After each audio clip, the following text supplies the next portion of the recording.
ये अंतिम तैयारी है, क्योंकि सारी चीजों पर जो है डिसीजन लिया जाएगा। पूरी तरीके से तैयारी और रणनीति पर बात होगी कि किस तरीके से आचार संहिता जो है वो पूरी तरीके से लागू हो। और अगर हम बात करें धन, इन सब चीजों, ये सब चीजें जो हैं वो हावी ना हो। तो जितने भी नोडल ऑफिसर्स हैं, क्योंकि देखिए जब चुनाव होता है सबसे बड़ी बात ये होती है कि तमाम चैलेंजेस होते हैं और उन चैलेंजेस को कैसे फेस किया जाए, क्या रणनीति बनाई जाए, किस तरीके से ड्यूटी होगी और कितने फेसेस में, कितने चरण में होगा, आबादी को देखते हुए ये सारी चर्चा होगी आज। और ये भी माना जा रहा है कि 8 से 10 अक्टूबर के बीच ही इसी हफ्ते जो है वो पता लग जाएगा। क्योंकि देखिए अगर हम राजस्थान की बात करें या 5 राज्यों की बात करें तो राजस्थान में भी जो है वो आयोग गया था। 5 राज्यों का दौरा पूरा हो चुका है, सारी स्थिति ग्राउंड की क्या है इस चीज का जायजा जो है वो पूरा लिया जा चुका है। अब सबको इस बात का इंतजार है कि चुनावी कार्यक्रम का ऐलान कब होगा। तो ये माना जा रहा है कि आज जो है इस मीटिंग के बाद जो है 8 से 10 अक्टूबर के बीच जो है ये बता दिया जाएगा, ऐलान हो जाएगा, घोषणा हो जाएगी और उसके बाद जो है आचार संहिता भी लागू हो जाएगी। तो देखिए राजस्थान की बात करें तो अगले 2 महीने के अंदर चुनाव होना है। जनवरी में जो है वो कार्यकाल समाप्त हो रहा है राजस्थान का। और अगर हम मिजोरम की बात करें तो वो इस साल समाप्त हो रहा है, बाकी जो राज्य हैं वो भी जनवरी में समाप्त हो रहा है। तो उसी को लेकर अहम चर्चा की जा रही है। सबसे बड़ी बात है सुरक्षा की बात करें, एक्सपेंडिचर की बात करें, इन सारी चर्चाओं पर जो है, इन सारी बातों पर जो है वो रणनीति तैयार की जाएगी। और उसके बाद जो है वो बताया जाएगा कि कब जो है वो सबको, क्योंकि जैसे ही सबको पता लगा है कि आज निर्वाचन आयोग की इतनी अहम बैठक है तो ये बात जो है वो बहुत ज्यादा तेज हो गई है कि कब जो है वो आयोग की तरफ से घोषणा होगी और चुनावी कार्यक्रम कब शुरुआत होगी। देखिए सबसे बड़ा चैलेंज यही होता है, जैसे मैंने आपको बताया, सुरक्षा व्यवस्था की अगर हम बात करें कि जब भी चुनाव होते हैं तो सारी चीजों का ध्यान रखा जाता है और सिक्योरिटी सबसे ज्यादा इंपॉर्टेंट होती है।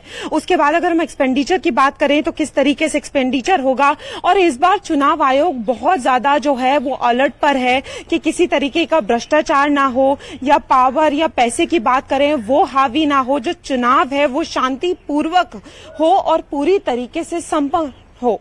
और जायजा जो है वो 5 राज्यों का लिया जा चुका है, सारी चीजें पूरी हो गई हैं, दौरा पूरा हो गया है। तो अब ग्राउंड स्ट्रैटेजी जो है उन सारी चीजों पर जो है इसमें नोडल ऑफिसर्स हैं, ऑब्जर्वर्स हैं, उनके साथ पूरी जो है वो चर्चा की जाएगी। और उसके बाद अब ये देखना होगा कि किस तरीके से डेट्स निकल कर आती हैं, कितने चरणों में जो है वो इलेक्शन होता है। और सबसे बड़ी बात ये है कि कब से आचार संहिता जो है वो इन 5 राज्यों में लागू की जाएगी।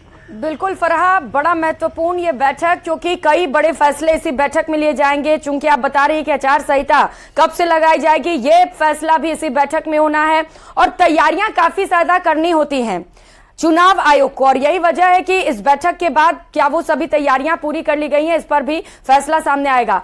कहा जा रहा है राजस्थान के लिहाज से कि इसी हफ्ते से आचार संहिता लग सकती है। और 2 राज्य ऐसे हैं जहां पर बड़े राज्य, जहां पर विधानसभा के चुनाव होने वाले हैं, मध्य प्रदेश और छत्तीसगढ़, उन्हें लेकर क्या जानकारी मिल पा रही है फराह? जी बिल्कुल, देखिए जैसे आपने कहा कि पूरी तैयारी करनी पड़ती है, आयोग की पूरी तैयारी है। जैसे मैंने कहा कि दौरा जो है वो पूरा हो गया है। दौरे के बाद जो है अब वो पूरी स्ट्रैटेजी प्लानिंग पे हो रही है, क्योंकि ग्राउंड चेकिंग हो गई है कि किस तरीके से तैयारियां हुई हैं। ये भी आयोग की अंतिम तैयारी माना जा रहा है, ये जो बैठक हो रही है, क्योंकि इसमें जो है वो पूरी रूट प्लानिंग की जाएगी। और जैसे आपने कहा कि 2 राज्य जो बड़े राज्य हैं, छत्तीसगढ़, मध्य प्रदेश की बात करें, और अगर हम राजस्थान की बात करें तो राजस्थान में भी इसी हफ्ते आचार संहिता लागू हो सकती है। तो इन सारे बड़े राज्यों में किस तरीके से जो है सुरक्षा व्यवस्था के इंतजाम किए जाएंगे, कितने पुख्ता इंतजाम होने हैं, किन ऑफिसर्स की कैसे ड्यूटी लगेगी और कितने चरणों में जो है वो इलेक्शन होगा। सबसे बड़ी बात यह है कि एक्सपेंडिचर में कितना लगेगा। तो ये सारी चीजें जो है इनकी एक अंतिम रूप दिया जाएगा और ये सारी चीजें डिस्कस की जाएंगी। और सबसे बड़ी चीज ये भी डिस्कस की जाएगी कि किस तरीके से राज्यों के जो है वो कौन से, जैसे मैंने आपको बताया कि मिजोरम जो है इस साल जो है उसका कार्यकाल समाप्त हो जाएगा। उसके बाद अगर हम राजस्थान की बात करें, मध्य प्रदेश, छत्तीसगढ़, तेलंगाना की बात करें तो वो अगले साल यानी जनवरी में 2024 जनवरी में, तो उसी को लेके सारी जो डेट्स हैं वो सामने आएंगी और कब से कहां आचार संहिता लागू होगी, कब ऐलान होगा, इन सारी चीजों पर जो है वो प्लानिंग की जाएगी। क्योंकि देखिए ऑब्जर्वर्स के साथ सबसे बड़ी चुनौती ये भी होती है कि जो लोग चुनावी उम्मीदवार जो मैदान में हैं, उनके जो सपोर्टर्स हैं, अगर उनकी तरफ से कोई चैलेंजेस होता है, क्योंकि देखिए आयोग का इस बार बहुत ज्यादा स्ट्रैटेजी बहुत ज्यादा क्लियर है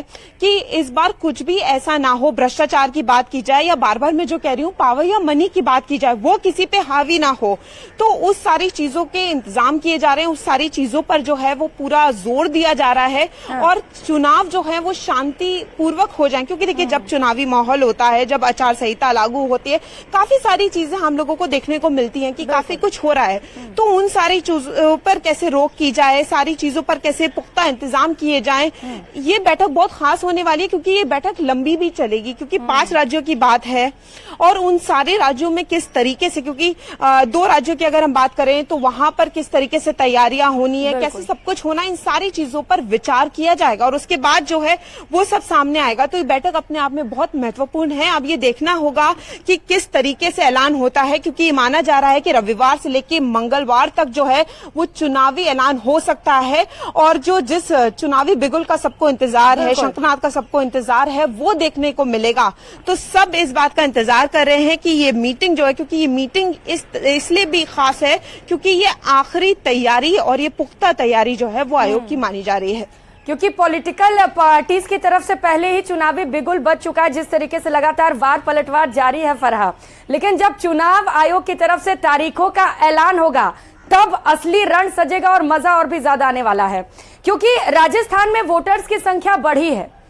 पिछले 5 साल के पहले जो वोटर्स थे, अब काफी ज्यादा आंकड़े बढ़े हैं। अभी चुनाव आयोग ने लिस्ट जारी की, तो यहाँ पर तैयारियां और भी ज्यादा करनी होंगी चुनाव आयोग को, सुरक्षा के मद्देनजर से भी।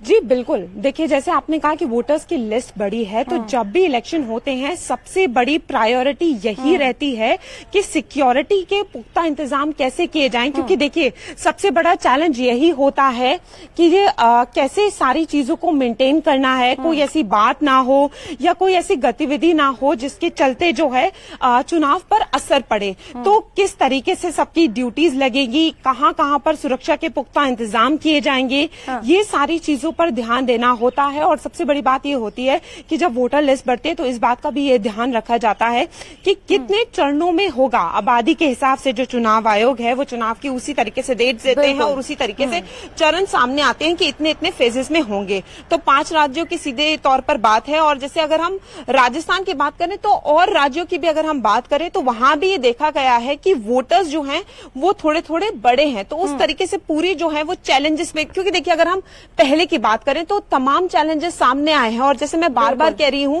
कि इलेक्शन आयोग का जो सबसे बड़ा फोकस है वो 3 चीजों पर है। पहला है कि सुरक्षा के पुख्ता इंतजाम किए जाएं, दूसरा है एक्सपेंडिचर और तीसरा है कि पैसे, पावर, इन सारी चीजों पर किस तरीके से किसी पर हावी ना हो और भ्रष्टाचार पर रोकथाम की जाए। तो इन सारी चीजों